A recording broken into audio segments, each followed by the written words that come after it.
Check out this pretty snake. It's made out of yarn. Have you ever wondered where yarn comes from and how it gets its pretty colors?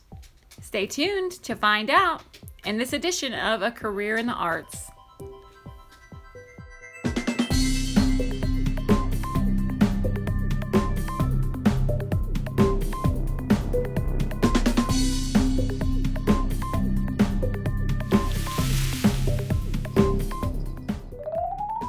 Hello, McAllister Elementary School. It's Mrs. Ballou. I'm here with Mrs. Neerhoof.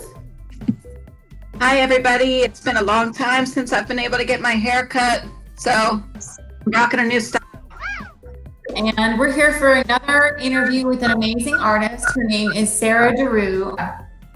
Hello, twins who teach art. It's so good to see your faces.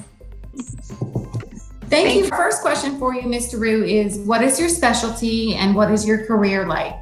Well, I am a fiber artist, so I create art with natural fibers like wool. So for example, my specialty is that I dye yarn. So I start off with yarn that is white. This is yarn that people use to knit with or crochet, and they make sweaters and things like that. And then I take it before it gets into knitters' hands, and I dye it lots of different colors like these. And I take inspiration from the natural world around me for my colors.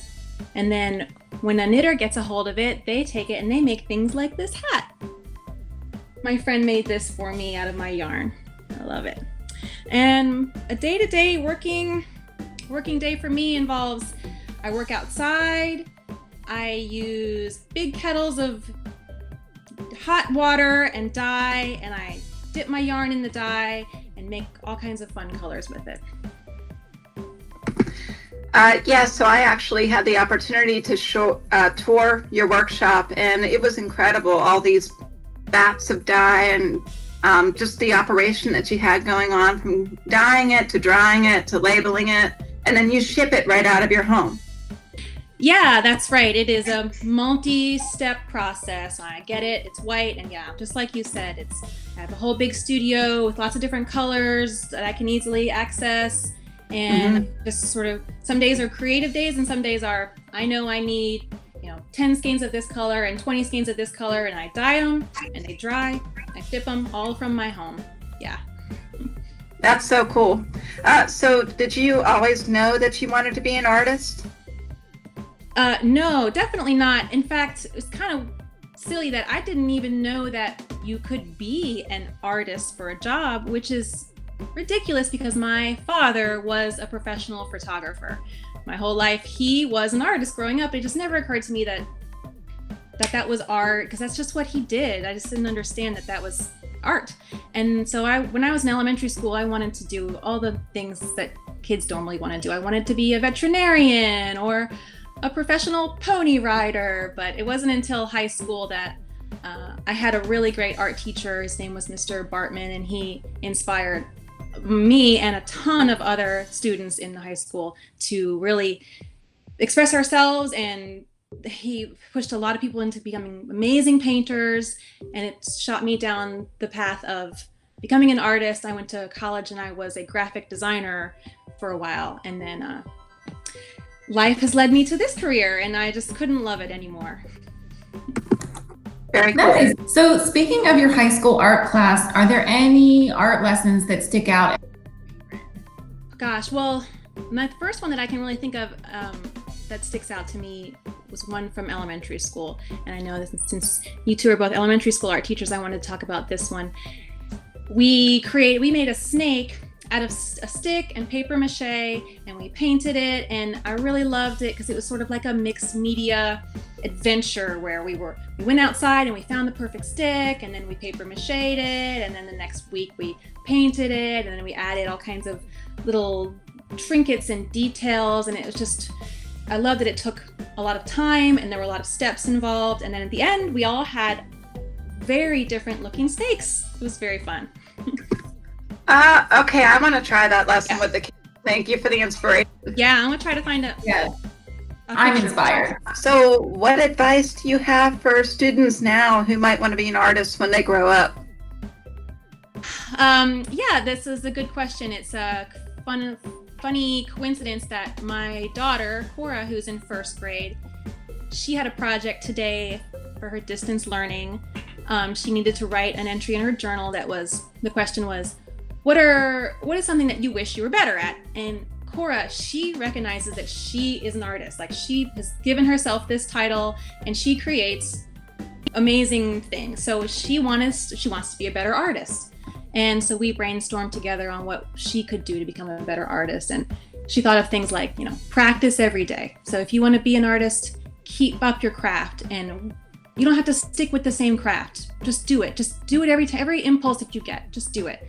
And then another thing that I suggested to her that would be really helpful is learn from other artists. I like how you both present famous artists and you do lessons plans around their style. I think that's so important.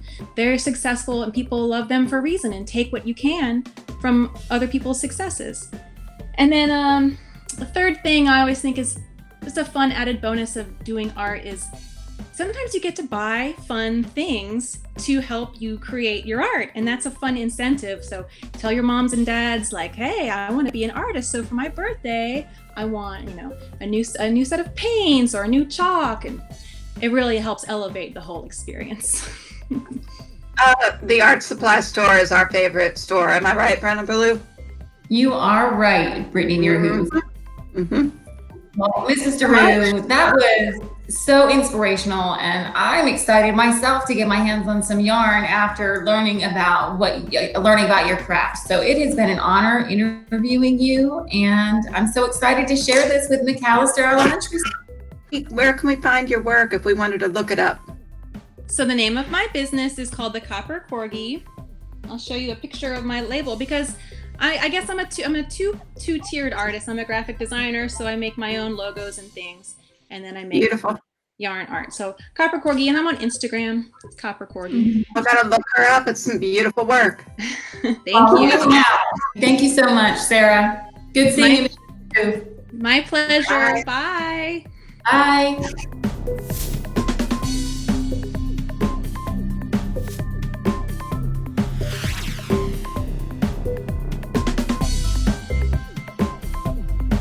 Pull a string away from the spool of yarn and hold it tight between your thumb and your hand.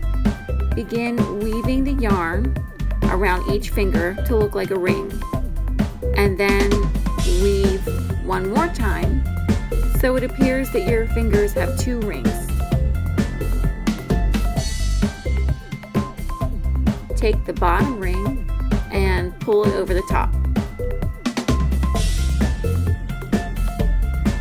Slide the yarn tightly back down and rewrap or reweave the yarn to make another set of rings.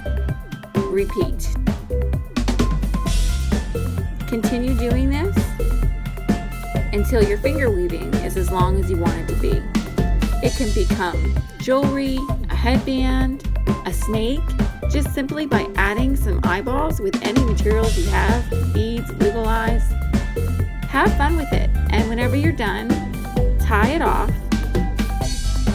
by cutting the end and then stringing it through each loop as you remove the yarn from your fingers. Gently pull it so it's tight, and you're done. Mrs. Neerhoof and I can't wait to see your creative finger weaving projects. Please share on social media using our hashtag eLearningMES Specials.